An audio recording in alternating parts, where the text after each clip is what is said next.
محمد علی کو کراچی سے انگلستان روانہ ہوئے کچھ ہی دن گزرے تھے کہ ان کی اہلیہ ایمی بائی کا انتقال ہو گیا۔ انہوں نے اپنی کم سن اہلیہ کے ساتھ زیادہ عرصہ نہیں گزارا تھا۔ ایمی بائی سے انہوں نے اپنے والدین کی مرضی سے شادی کی تھی، چنانچہ وہ رنجیدہ تو ہوئے مگر غم برداشت کر گئے۔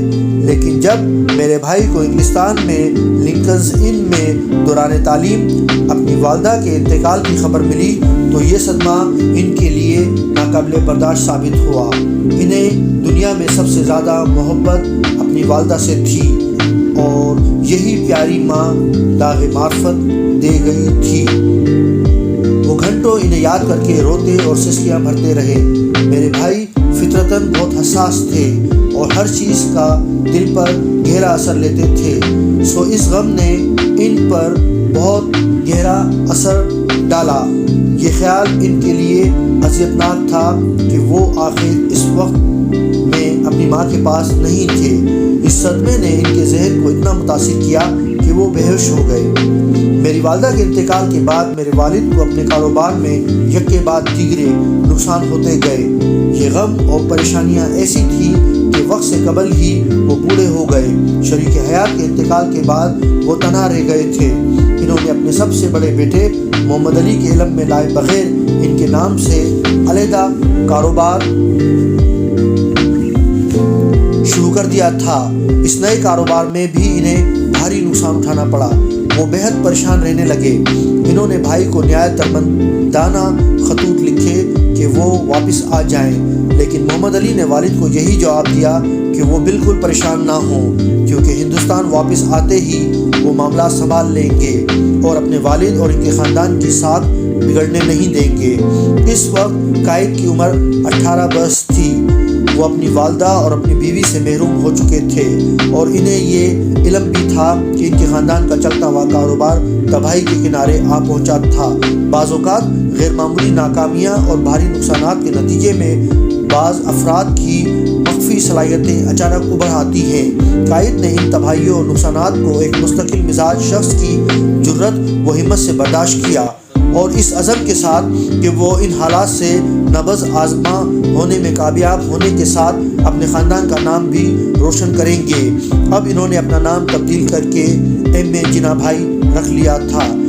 ان کی بینک پاس بک اس امر کی غماز ہے کہ وہ اپنے میزبان گھرانے کی سربراہ مسز ایف.ای. پیج ڈریک کو پیئنگ گیسٹ کی حیثیت سے ماہانہ 10 پاؤنڈ ادا کرتے تھے۔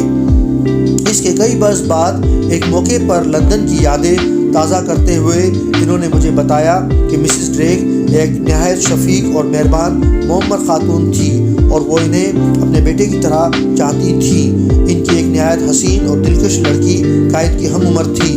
مسز ڈریک میرے بھائی سے بے حد الفاظ کا اظہار کرنے لگی، لیکن بھائی ان لوگوں میں سے نہیں تھے جو راہ میں آنے والی ہر خوبصورت چیز پر اپنی محبت نچھاور کرتے پھرتے ہیں۔ بتدریج ایک عجیب صورتحال پیدا ہو گئی تھی۔ ایک طرف مس ڈریک بھائی کے لیے سراپا لطف و کرم تھی، وہ ان کی توجہ اپنی طرف مبذول کرانے کی ہر ممکن کوشش کرتی، لیکن میرے بھائی ہمیشہ ایک فاصلہ قائم رکھتے اور یوں اضطراب و اجتناب کی کشاکش جاری رہتی۔ مس ڈریک اکثر اپنے گھر میں مخلوط پارٹیوں کا اہتمام کرتی جس میں مرد اور عورتیں دونوں شریک ہوتے۔ ان موقعوں پر مختلف کھیل ہوتے، جن میں ایک مخصوص مغربی کھیل چور سپاہی بھی تھا۔ اس کھیل میں اگر کوئی کسی چھپے ہوئے شخص کو ڈھونڈ لیتا تو سزا کے طور پر بوسہ لیا جاتا۔ مس ڈریک کے مستقل کوششوں اور مسلسل ترغیب اور التجاؤں کے باوجود قائد بوسہ بازی کے اس کھیل سے دور ہی رہے۔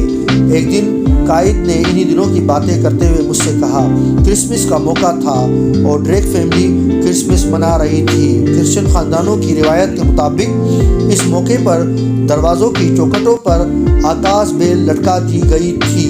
عیسائیوں میں یہ روایت ہے کہ اگر کوئی نوجوان ایسی چوکھٹ کے نیچے کسی لڑکی کو کھڑا پالے تو اس کا بوسہ لے سکتا ہے۔ میں اس دن بے خبری میں ایک ویسے ہی دروازے پر کھڑا تھا جس پر آکاش بیل آویزان تھی۔ اتفاق یہ کہ مس ڈریک نے مجھے وہیں پکڑ لیا اور بازوؤں میں بھینچ کر مجھ سے کہا کہ میں اس کا بوسہ لوں، لیکن میں نے اسے جھڑکتے ہوئے کہا میں ایسا نہیں کر سکتا کیونکہ ہمارے معاشرے میں ایسا ہوتا ہے اور نہ اس کی اجازت ہے۔ مجھے خوشی ہے کہ اس روز میں نے مسز ڈریک سے جو سلوک روا رکھا، اس کے بعد اس کی اشوا ترازیوں سے پیدا ہونے والی پریشانیوں سے محفوظ ہو گیا تھا۔